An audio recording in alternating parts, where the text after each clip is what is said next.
If you've been natural for years, but your hair isn't getting longer, the problem might be how you're detangling. I used to lose so much hair every time I detangled until I learned the right way to do it. Now I barely see any hair breakage or hair loss, and my length retention has been insane. Let me show you exactly what I changed. First of all, I use less. As you can see here, this is what's left of my weekly herbal spray. I make this every single week and I always have some left over. So I spritz a bit on my hair. The key here is less. Less is more. Our hair is the most fragile when it's in extreme states, extremely dry or extremely wet. So the key is moderation. I go in with a spritz. It can be any liquid of choice. I would definitely recommend the likes of green tea, something with caffeine in it, if you're trying to stop hair breakage. Go for tea or go for coffee. Just a spritz of that will do a lot of good for you. After which I proceed with a bit of flaxseed gel. Again, like I said earlier, less is more. Don't dunk a whole tub of flaxseed gel in on your hair. Just a little bit. A little goes a long way. Introduce it to your hair and you're working it in to unravel your hair. Discover any tangles that might be in your hair. We're detangling from tip to root. Okay, tip to root. Not root to tip. Tip to root is the trick here. And this additional step has really, really made things a lot easier for me. I also add a teeny tiny bit of oil. In this case, I'm using rice bran oil. I've also used the likes of olive oil in the past, but I have been enjoying rice bran oil lately. I introduced that as well, just so that the flaxseed gel does not flake my hair. All right. Now, after I've worked it in and searched to make sure that I have no tangles, then I go ahead and retwist my hair. This is one of the reasons why I will always suggest to natural hair girlies out there to wear your hair in a stretched state. I will always advocate for twists because it's easier to unravel and easy to install. I have a total of 21 twists in my hair and it's been that way for at least 2 years. Yep, that's the honest truth.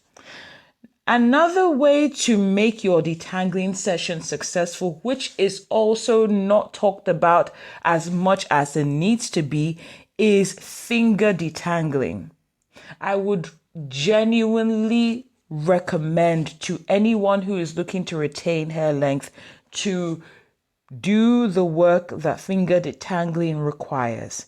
Why does finger detangling work? Because you get into your hair and you're able to be patient enough to unravel whatever single strand knots or tangles you might find in there. When you're dealing with combs, you're not being as intimate as you would as detangling requires. So you're probably combing through your hair and breaking your hair in the process, thinking that you're detangling, not knowing that you're causing more problems. Does finger detangling take more time? Absolutely. Is it worth it? Absolutely. And you get to keep the hair that you've been taking so much time and patience to grow on your head. All right. So please finger detangle. Another way to make your detangling sessions a lot easier is to wear your hair in a stretched state. I'm not big on wash and goes or wearing your hair in an unstretched state like Afro puffs and the likes, because by the time you sleep on your hair or get through your week or weeks, depending on how tough of a how much strength you have as a natural hair girly, you're going to have to undo the shrinkage that comes with such hairstyles. But when you wear your hair in a stretched hair state, you minimize breakage naturally. We all know that our beautiful 4C or 4 type 4 hair is renowned for shrinkage. So by wearing your hair in a stretched state like twists, you minimize breakage and extreme hair shedding. Yet another hair tip that I would recommend to anyone who wants to see length retention is not to sleep on your wash days. I wash my hair every single week without debate. I don't know what your lifestyle might be. I don't know what would work for you, but I would definitely suggest that you don't stretch your wash days too far. For instance, if you're washing your hair once a month, your detangling sessions might take a lot more time because of the fact that or you're experiencing product buildup and all that usually accompanies the between the last wash day and the next wash day. I would say keep your wash days on a bit of a tighter or a closer schedule. That's what helps me to have easier detangling sessions. This is just what's worked for me. But of course, we all have different lifestyles, and I'm only telling you what works for me, okay?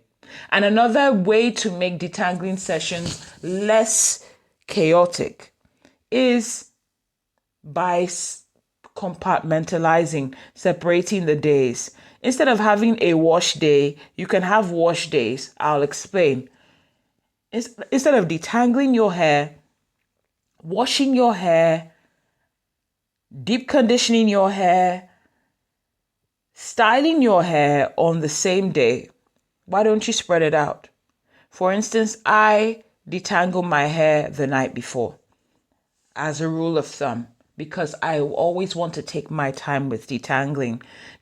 When you're detangling your hair and thinking of the other stages of wash day that you need to go through, you might feel discouraged. So I would recommend that you detangle your hair or pre-poo your hair the day before. And then you can proceed with your wash day the following day, or the rest of your wash day the following day. So let me know what has worked for you. Are you a finger detangling queen? Are you sticking to combs? What are other length retention tips that you have incorporated in your wash day?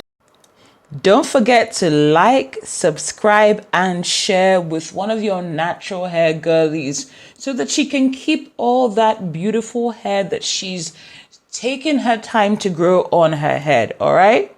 And go ahead and save this video as well so that you can refer to it on your next wash day. It's easy for us to forget some steps because of how busy life gets, but if you save this video, it will serve as a guide for you on your next wash day.